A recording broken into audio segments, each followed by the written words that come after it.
En la madrugada del 3 de abril de 1944, una joven de 20 años yacía inmóvil bajo los abetos de Vitebsk. Sus manos sostenían un rifle Mosin Nagant, cuyo peso había dejado de sentir meses atrás. El bosque permanecía en silencio absoluto, como si la guerra hubiera olvidado ese rincón del mundo por unas horas. Pero Roza Shanina sabía que el silencio en la guerra nunca era real. Era solo la respiración contenida de la muerte antes de volver a hablar. Había pasado 3 horas en esa posición, 3 horas sin moverse, 3 horas observando a través de la mira telescópica un camino de tierra que los alemanes usaban para mover suministros al amanecer. Sentía el frío penetrar la tela de su uniforme, colarse entre las fibras, instalarse en sus huesos. Pero el frío ya no era su enemigo. Había aprendido a convivir con él como se convive con un compañero silencioso e inevitable. Su dedo índice descansaba junto al gatillo. No sobre él, nunca sobre él hasta el último instante. Ese detalle había salvado su vida más veces de las que podía contar. Un dedo tenso es un dedo visible. Un dedo tenso tiembla, y en su oficio, el temblor equivalía a la muerte. El amanecer comenzaba a filtrar sus primeros rayos grises entre las ramas. La luz cambiaría todo en cuestión de minutos. La ventana de oportunidad se estrechaba. Roza ajustó la posición de su codo izquierdo, redistribuyendo el peso del rifle para evitar que los músculos se entumecieran. Cada movimiento era milimétrico, calculado, invisible para cualquier observador a más de 50 metros. Había aprendido a moverse como la nieve que cae, lenta, inevitable, sin prisa ni ruido. A lo lejos se escuchó el motor, el sonido característico de un camión alemán Opel Blitz. Contó los segundos mentalmente. 23 segundos para que aparecieran claro. 23 segundos para preparar su respiración, vaciar su mente, convertirse en nada más que el espacio entre dos latidos. Roza no provenía de una familia militar. Nació el 3 de abril de 1924 en un pequeño pueblo llamado Edma, en la región de Arjángelsk, donde los inviernos duraban 9 meses y el sol parecía una promesa incumplida. Su infancia transcurrió entre vacas, campos congelados y la mirada severa de su padre, un campesino que creía que las mujeres debían casarse jóvenes y olvidarse de los libros. Pero Roza era diferente. Desde niña leía todo lo que encontraba, caminaba kilómetros para llegar a la escuela, y cuando le decían que las niñas no necesitaban educación, respondía con una mirada tan firme que el silencio caía como una losa. Su madre Ekaterina era distinta. Había sido enfermera durante la Primera Guerra Mundial y conocía el valor de la educación. Apoyaba a Roza en secreto, escondiéndole libros bajo el colchón, enseñándole a leer a la luz de las velas cuando su padre dormía. Fue su madre quien le enseñó que la fortaleza no reside en los músculos, sino en la mente que se niega a rendirse. Roza tenía 5 hermanos, 4 varones y una hermana menor. Los hermanos trabajaban en el campo desde que podían sostener una pala. La hermana ayudaba en la casa, pero Roza, la tercera de los hijos, se negaba a aceptar ese destino. A los 8 años ya cazaba con su hermano mayor, Mijail. Él le enseñó a sostener el viejo rifle de caza de su abuelo, un arma tan pesada que Roza apenas podía levantarla. Pero insistió. Practicó durante meses hasta que sus brazos desarrollaron la fuerza necesaria. Y cuando finalmente disparó su primer tiro y derribó un conejo a 100 metros, Mijail la miró con una mezcla de orgullo y asombro. «Tienes un don, Roza, no lo desperdicies». Esas palabras quedaron grabadas en su memoria como una promesa. A los 14 años, Roza abandonó Edma para estudiar en una escuela técnica en la ciudad de Arjángelsk. Caminó más de 80 kilómetros con una mochila cargada de ropa y libros. Su padre no la despidió. Su madre la abrazó en silencio y le deslizó en el bolsillo un pequeño icono ortodoxo de San Nicolás. Roza nunca fue religiosa, pero guardó ese icono durante toda la guerra. Lo llevaba en el bolsillo izquierdo de su uniforme, cerca del corazón. En Arjángelsk, trabajó limpiando pisos en un internado mientras estudiaba. Se levantaba a las 4 de la mañana, fregaba baños, barría pasillos y luego asistía a clases con las manos agrietadas y los ojos cansados. Pero nunca se quejó. En sus cartas a Mijail, escribía sobre los libros que leía, sobre las cosas que aprendía, sobre el mundo que se abría ante ella como un horizonte infinito. A los 17 años, Roza trabajaba como maestra en un jardín de infancia. Enseñaba a leer a niños que olían a pan y a nieve recién caída. Los miraba dibujar árboles con lápices rotos y se preguntaba qué tipo de mundo heredarían. Era feliz. Por primera vez en su vida sentía que había encontrado su lugar en el mundo. Los niños la adoraban. La llamaban tía Roza y corrían a abrazarla cada mañana. Entonces, en junio de 1941, ese mundo se desintegró. La Operación Barbarroja atravesó la frontera soviética como una avalancha de acero y fuego. 3 millones de soldados alemanes, 3.000 tanques, 2.000 aviones. La guerra más grande que la humanidad había conocido acababa de comenzar. Las ciudades comenzaron a arder, las familias se separaron, y en septiembre de 1941, el hermano mayor de Roza, Mikhail, el único que siempre creyó en ella, murió en el frente de Leningrado. La noticia llegó en un telegrama amarillo. Roza lo leyó 3 veces antes de que las palabras penetraran en su conciencia. Su hermano Mikhail Grigorievich Shanin cayó heroicamente en defensa de la patria el 12 de septiembre de 1941. Sus restos descansan en terreno soviético. Roza no lloró. Se quedó de pie junto a la ventana de su pequeño apartamento, mirando caer la nieve, y algo dentro de ella se endureció como el hierro enfriado bruscamente. Mikhail tenía 23 años. Acababa de casarse. Su esposa estaba embarazada, y ahora ese bebé crecería sin conocer a su padre, sin saber que fue un hombre bueno, que amaba la música, que enseñó a su hermana menor a disparar porque creía que ella era capaz de cualquier cosa. Esa noche Roza escribió en su diario una sola frase: «Haré que su muerte signifique algo». Al día siguiente caminó hasta la oficina de reclutamiento y se presentó como voluntaria. El oficial, un hombre de mediana edad, con bigote gris y medallas oxidadas en el pecho, la miró de arriba abajo y soltó una risa áspera. «Las mujeres no sirven para la guerra». Roza no respondió. Simplemente sostuvo su mirada hasta que el hombre dejó de reír. «Puedo disparar mejor que cualquiera de sus hombres». «¿Ah, sí?» El oficial encendió un cigarrillo y el humo llenó la pequeña oficina. «¿Y cómo lo sabes?» «Porque llevo cazando desde los 12 años, y nunca fallo». El oficial exhaló el humo lentamente estudiándola. Vio una chica joven, delgada, con el cabello castaño recogido en una trenza apretada. Parecía frágil, parecía un estudiante, no una soldado.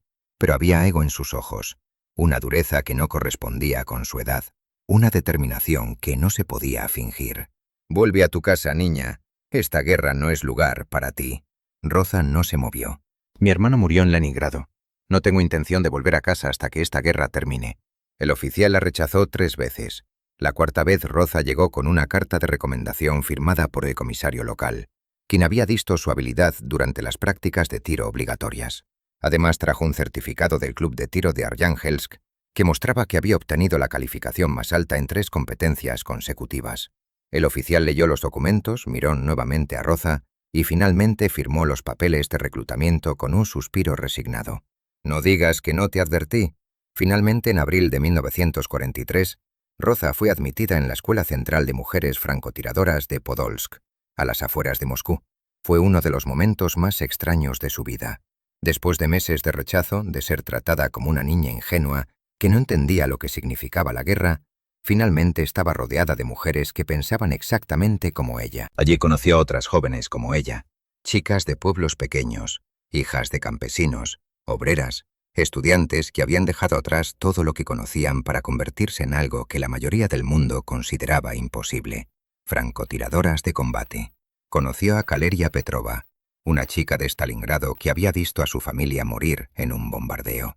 Conoció a Nina Lovkovskaya, que había sido bailarina de ballet antes de la guerra. Conoció a Lyudmila Pavlichenko, que ya tenía más de 100 confirmaciones y se había convertido en una leyenda viviente. El entrenamiento era brutal. 6 meses de instrucción constante. Camuflaje, rastreo, cálculo de distancias, anatomía humana, supervivencia en terreno hostil. Les enseñaron a identificar oficiales alemanes por sus insignias, a calcular la velocidad del viento observando el movimiento de las hojas, a memorizar mapas topográficos en minutos. Aprendieron a permanecer inmóviles durante horas, a respirar tan lentamente que el vapor de su aliento se volvía invisible, a memorizar cada detalle del terreno antes de disparar. El entrenamiento físico era implacable. Corrían 20 kilómetros con equipos completos. Hacían flexiones hasta que los brazos temblaban. Escalaban muros, cruzaban ríos helados, arrastraban compañeras heridas a través de campos de barro. Muchas desertaron en las primeras semanas, no porque fueran débiles, sino porque el cuerpo humano tiene límites, y esos límites eran puestos a prueba cada día. Pero el entrenamiento psicológico era peor. Las llevaban a un campo de tiro especial donde habían colocado maniquíes con uniformes alemanes, maniquíes con rostros pintados, ojos, bocas, expresiones, y les ordenaban disparar.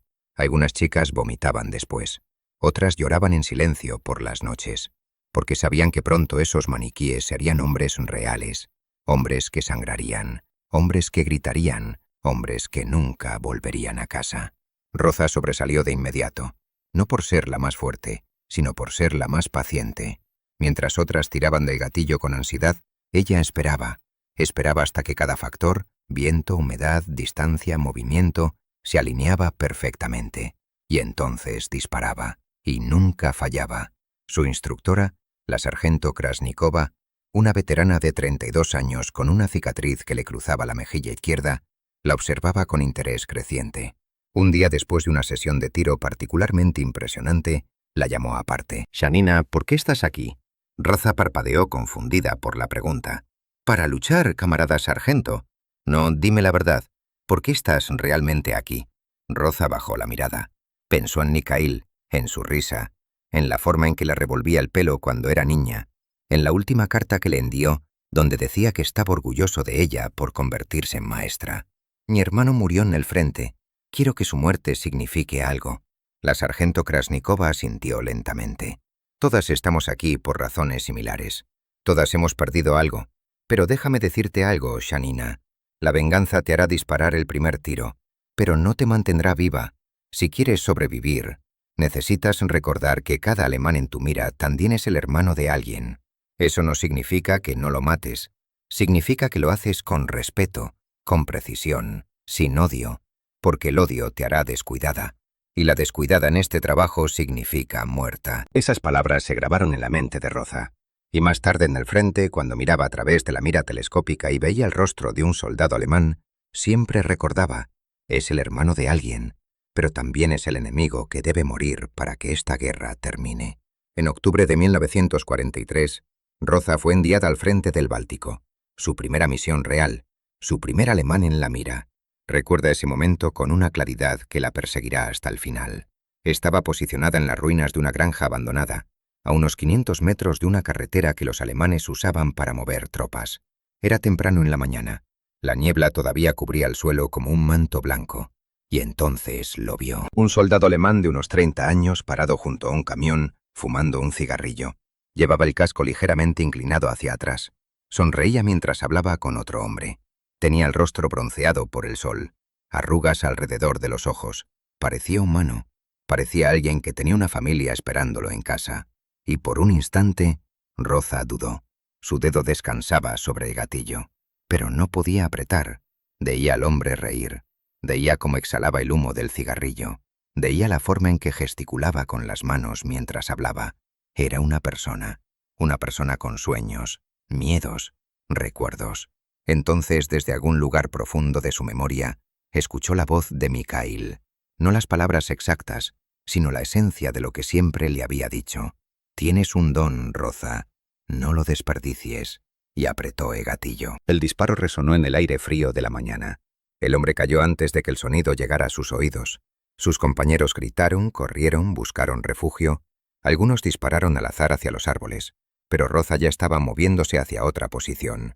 Nunca disparaba 2 veces desde el mismo lugar. Esa era la regla de oro. Esa noche en la trinchera Roza no comió, no habló. Se sentó en un rincón oscuro abrazando su rifle, temblando. No por el frío, por lo que había hecho. Había matado a un hombre. Había apretado un gatillo y había borrado una vida del universo.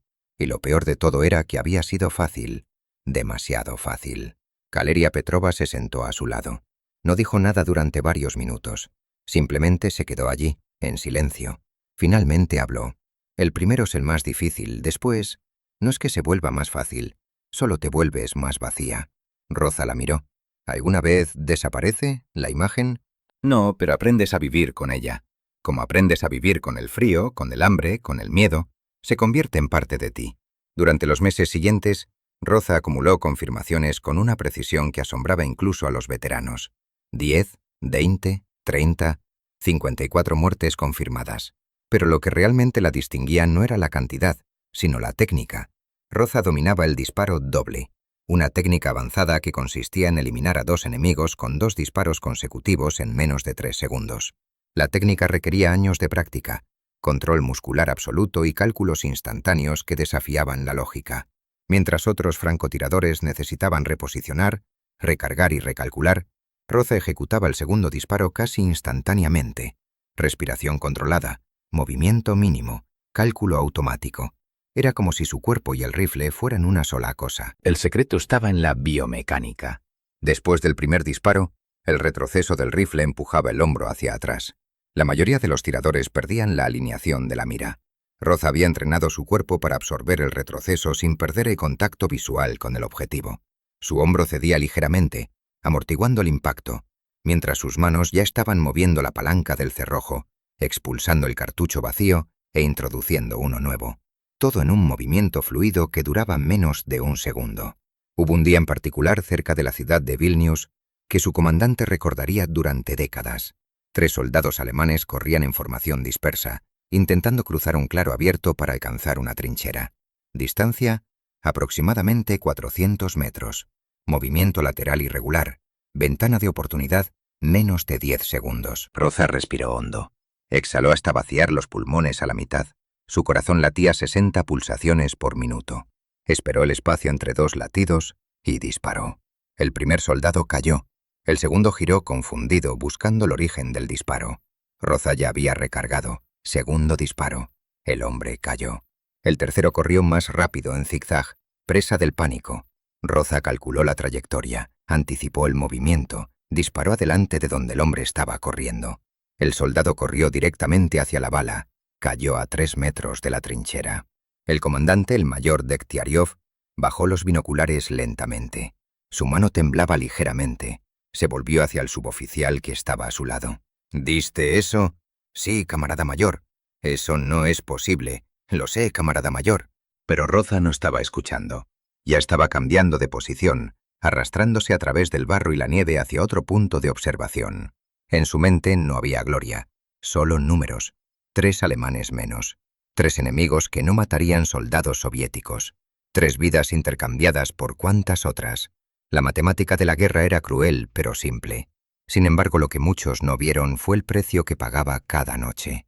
Roza llevaba un diario, un cuaderno pequeño de tapas desgastadas, donde escribía con letra apretada y temblorosa. No escribía sobre tácticas ni victorias. Escribía sobre el miedo, sobre las pesadillas, sobre los rostros que no podía olvidar. Maté a un hombre hoy. Escribió una noche de noviembre de 1943. Tenía el pelo castaño. Llevaba una bufanda tejida. Alguien la hizo para él. Alguien pasó horas tejiendo cada punto, pensando en él, deseando que volviera a casa. Y ahora nunca volverá. Yo hice eso. Yo. Una chica de Edma que quería ser maestra. Una chica que enseñaba a niños a leer. Y ahora enseño a las balas a encontrar corazones. En otra entrada del 3 de diciembre, tengo 20 años hoy. Mi madre solía hacer pasteles de manzana en mi cumpleaños. Mikhail me regalaba libros. Esta mañana mi regalo fue matar a 2 hombres antes del desayuno. Uno de ellos gritó el nombre Ana antes de morir. No sé si Ana era su esposa, su madre o su hija, pero ahora Ana está esperando a alguien que nunca volverá. Feliz cumpleaños, Roza. Sus compañeros la admiraban. Los soldados rasos la respetaban. Algunos la llamaban el ángel de la muerte. Otros simplemente Roza la precisa. Pero Roza se sentía cada vez más sola. Era difícil hablar con alguien que no entendiera lo que significaba matar. No el acto físico, sino el peso psicológico. La sensación de cargar con vidas dentro de tu propia alma como piedras en un bolsillo sin fondo. Había momentos, sin embargo, en que la humanidad penetraba a través de la armadura, como aquella tarde de enero de 1944, cuando encontró a un grupo de niños refugiados escondidos en un sótano bombardeado. Tenían entre 5 y 12 años. Estaban sucios, hambrientos, aterrorizados. Roza les dio su ración de pan. Les contó historias. Les prometió que pronto todo estaría bien. Y cuando finalmente se fueron con los soldados que los evacuarían, una niña pequeña de unos 6 años con el pelo rubio y ojos azules se volvió y le preguntó: ¿Tú eres soldado? Sí. ¿Matas a los malos? Roza no supo qué responder. Miró a la niña y vio en sus ojos algo que había olvidado: inocencia. La creencia de que el mundo se dividía claramente entre buenos y malos. Y se dio cuenta de que ella había perdido esa inocencia hacía mucho tiempo. Intento proteger a niños como tú. La niña sonrió. Entonces eres buena. Esa noche Roza lloró por primera vez desde la muerte de Mikhail. Lloró porque se dio cuenta de que esa niña nunca sabría cuántos hombres había matado. Nunca sabría que cada uno de esos hombres también había sido bueno para alguien. Nunca entendería que la guerra no se trata de buenos y malos, sino de supervivencia y sacrificio. En enero de 1945, Roza fue asignada a la 144ª División de Fusileros. La ofensiva de Prusia Oriental estaba en marcha. El ejército soviético avanzaba hacia el corazón de Alemania, pero los alemanes resistían con ferocidad desesperada. Cada pueblo, cada colina, cada puente era una batalla. Los soldados alemanes sabían que estaban luchando en su propio territorio ahora. Sabían que cada metro perdido era un metro más cerca de Berlín, y luchaban con la desesperación de hombres que no tienen nada que perder.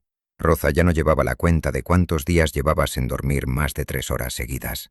El cansancio se había convertido en un estado permanente, pero no podía parar, nadie podía. La guerra tenía su propio momentum ahora, una fuerza imparable que arrastraba a todos hacia adelante, hacia el inevitable final.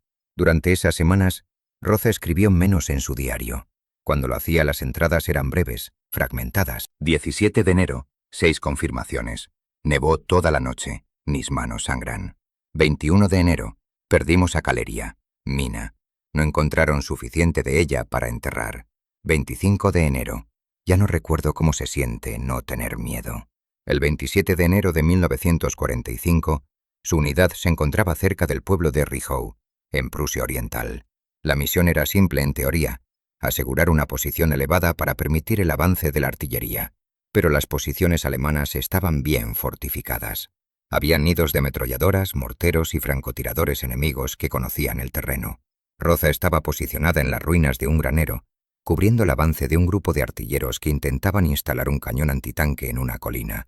El sargento Yegorov, un veterano de Stalingrado con el rostro marcado por quemaduras, dirigía el equipo. Necesitaban ese cañón en posición antes del amanecer.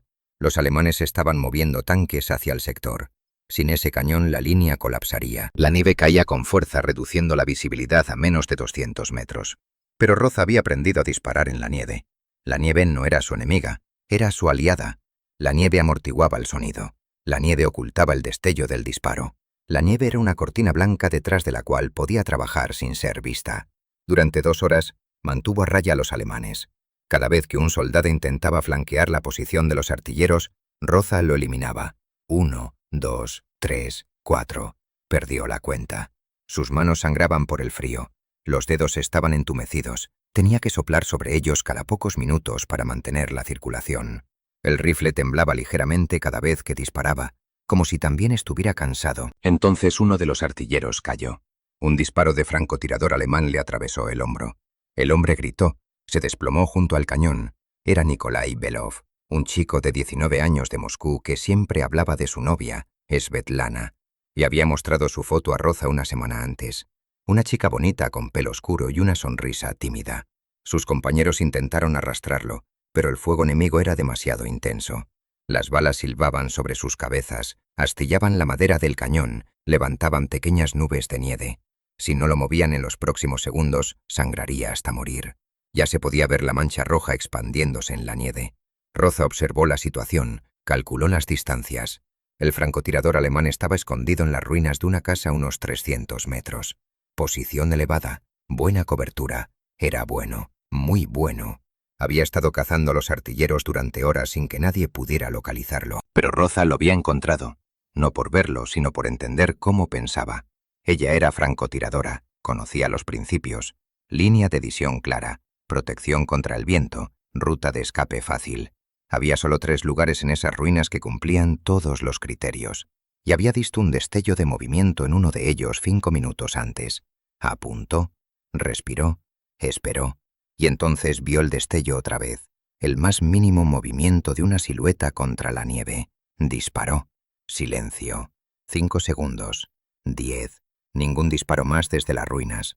El francotirador alemán estaba muerto o herido. Era suficiente. Roza dejó caer el rifle, salió de su posición y corrió hacia Nikolai. La nieve explotaba a su alrededor con el impacto de las balas. Sentía el aire vibrar cerca de su rostro. Sentía el suelo temblar con las explosiones de mortero, pero siguió corriendo. 20 metros, 15, 10, Llegó hasta Nikolai, lo agarró por el cuello de su uniforme y comenzó a arrastrarlo hacia una trinchera cercana. El chico era pesado. El equipo completo de artillero pesaba más de 20 kilos. Roza apenas pesaba 52 kilos ella misma, pero tiró con toda su fuerza. Los músculos de su espalda gritaban, sus piernas temblaban. Fue entonces cuando sintió el impacto. No fue como en las películas. No hubo explosión dramática ni caída lenta.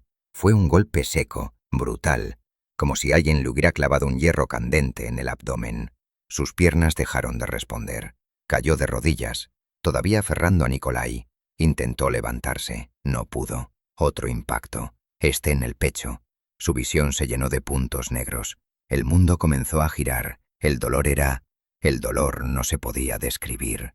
Era como si alguien hubiera abierto su cuerpo y vertido fuego líquido dentro. Los compañeros llegaron corriendo. El sargento Yegorov y otros 2 soldados. La arrastraron junto a Nikolai hasta la trinchera. Alguien gritaba su nombre. Alguien presionaba su pecho con ambas manos, intentando detener la hemorragia. Podía sentir la sangre caliente empapando su uniforme. Podía saborear cobre en su boca. «¡Médico! ¡Necesitamos un médico! ¡Aguanta, Roza! ¡Aguanta!». Pero Roza sabía. Sabía por la forma en que la sangre borboteaba. Sabía por el dolor que se expandía como una onda. Sabía por la frialdad que comenzaba a trepar por sus extremidades. Había visto suficientes hombres morir para reconocer las señales. Miró el cielo. La nieve seguía cayendo, suave, interminable, hermosa, como los inviernos en Edma, como los días cuando era niña y todo el mundo era blanco y puro y lleno de posibilidades. Pensó en su madre, en las velas nocturnas, en los libros escondidos bajo el colchón, en las manos gentiles trenzando su cabello. Pensó en Mikhail, en su risa, en cómo le enseñó a disparar, en la última carta, «Estoy orgulloso de ti». Pensó en los niños que enseñó, en sus risas, en cómo la abrazaban cada mañana, en la niña del sótano bombardeado. «¿Eres buena?». Pensó en todos los hombres que había matado. 54 confirmaciones, pero muchos más probables, 100 tal vez, 100 vidas que había borrado del universo, 100 familias destrozadas, 100 Anas esperando a alguien que nunca volvería. «Lo siento», susurró, aunque no sabía exactamente a quién le estaba hablando. A Mikhail, a su madre, a los hombres que había matado, a ella misma. Uno de los soldados sostenía su mano. Era joven, probablemente 18 años. Tenía lágrimas en los ojos. Le hablaba, pero Roza ya no podía escuchar las palabras. Solo veía sus labios moverse, solo sentía el calor de esa mano. Y por un instante no se sintió sola. La nieve seguía cayendo, el cielo era blanco, todo era blanco, limpio, puro. Y entonces el mundo se apagó. Roza Sanina murió el 28 de enero de 1945, a los 20 años de edad. Fue enterrada en una fosa común cerca de Rishó. Su tumba no tiene nombre, no hay monumento, solo una cruz de madera que el tiempo y la nieve eventualmente borraron. Nikolai Belov sobrevivió. La herida en el hombro sanó. Volvió a casa con Svetlana. Se casaron en julio de 1945. Tuvieron 3 hijos. Y cada año, en el aniversario de la muerte de Rosa, Nikolai viajaba a Rishau y dejaba flores en el lugar donde creía que estaba enterrada. Nunca pudo encontrar la tumba exacta, pero dejaba las flores de todas formas. Rosas, siempre rosas, porque ese era su nombre. Sus compañeros la recordaron. El mayor Degtyaryov escribió un informe oficial sobre su muerte, recomendándola póstumamente para la medalla de héroe de la Unión Soviética. El informe fue archivado y olvidado. Rosa nunca recibió esa medalla, pero recibió la Orden de Gloria, segunda y tercera clase, y 2 medallas por valentía. Su diario fue encontrado entre sus pertenencias. Las últimas líneas, escritas 2 días antes de su muerte, decían: 26 de enero de 1945. Estoy cansada, tan cansada que ya no recuerdo cómo se siente no estarlo. Pero no puedo parar. Mientras mis manos puedan sostener este rifle, seguiré disparando. No por gloria, no por medallas, sino porque creo que cada disparo acerca el fin de esta guerra. Y tal vez, solo tal vez, los niños del futuro puedan crecer sin conocer este horror. Tal vez puedan tener infancias normales. Tal vez puedan ser maestros y bailarinas y madres y padres, sin tener que aprender primero a matar. Eso sería suficiente. Eso haría que todo esto valiera la pena.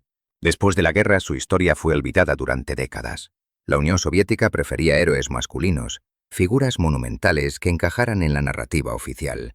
Roza era demasiado joven, demasiado vulnerable, demasiado humana. No era el tipo de héroe que se podía convertir en estatua de bronce.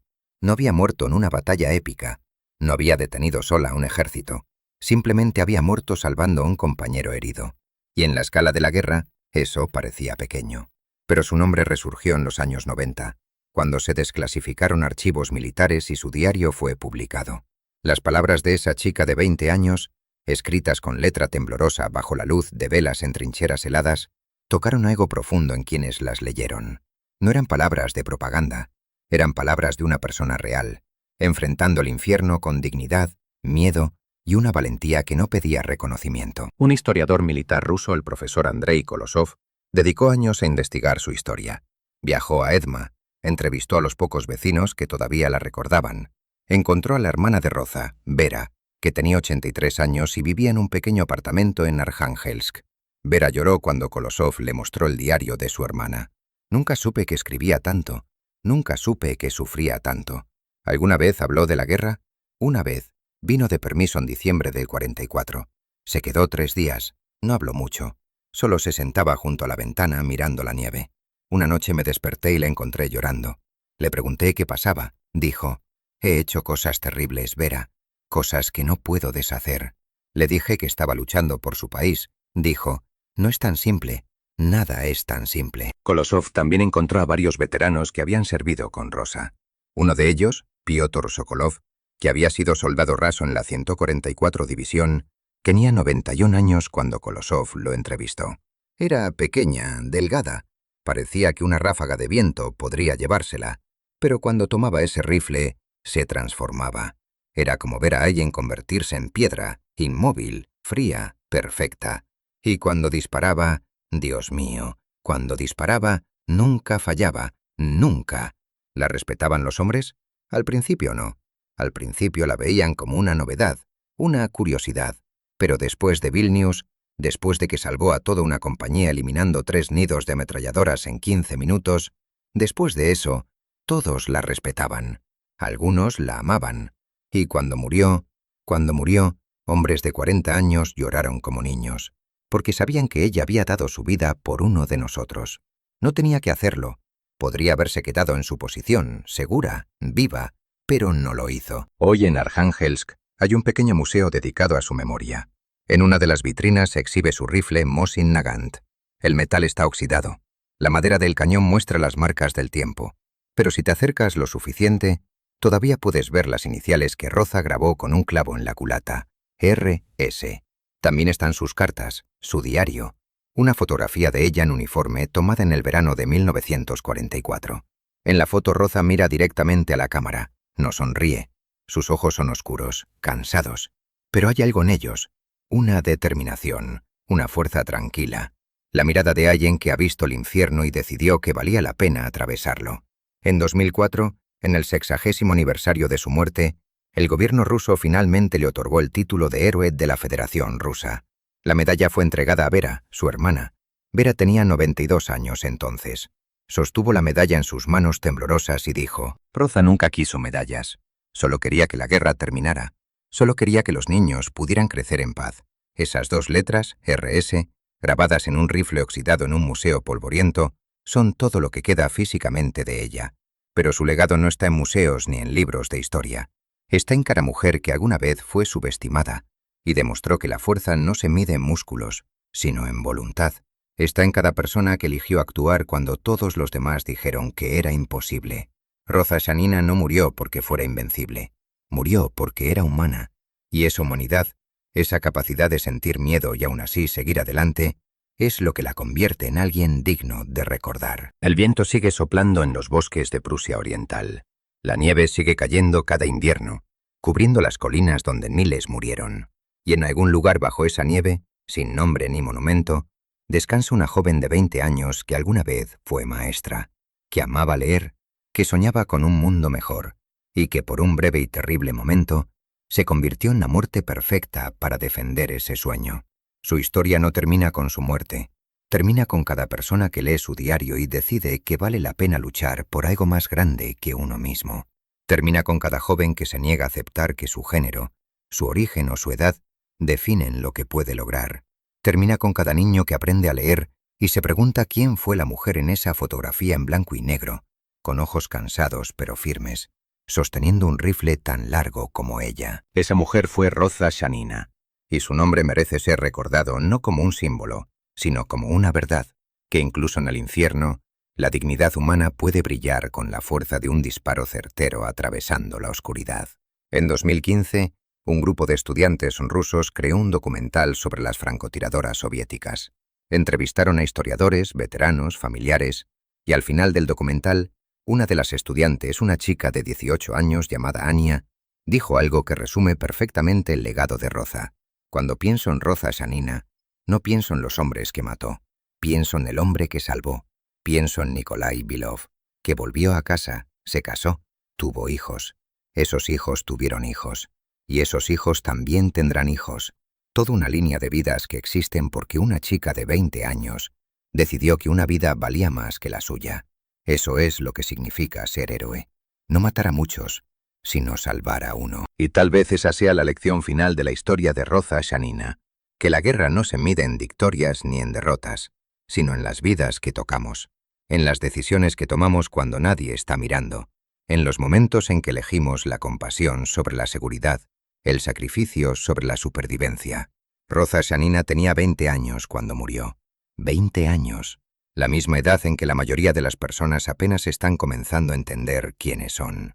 Pero en esos 20 años, vivió más intensamente que la mayoría de las personas en 80.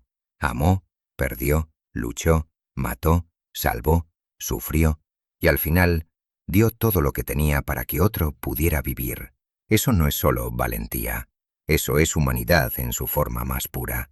Y mientras recordemos su nombre, mientras contemos su historia, ella nunca estará realmente muerta.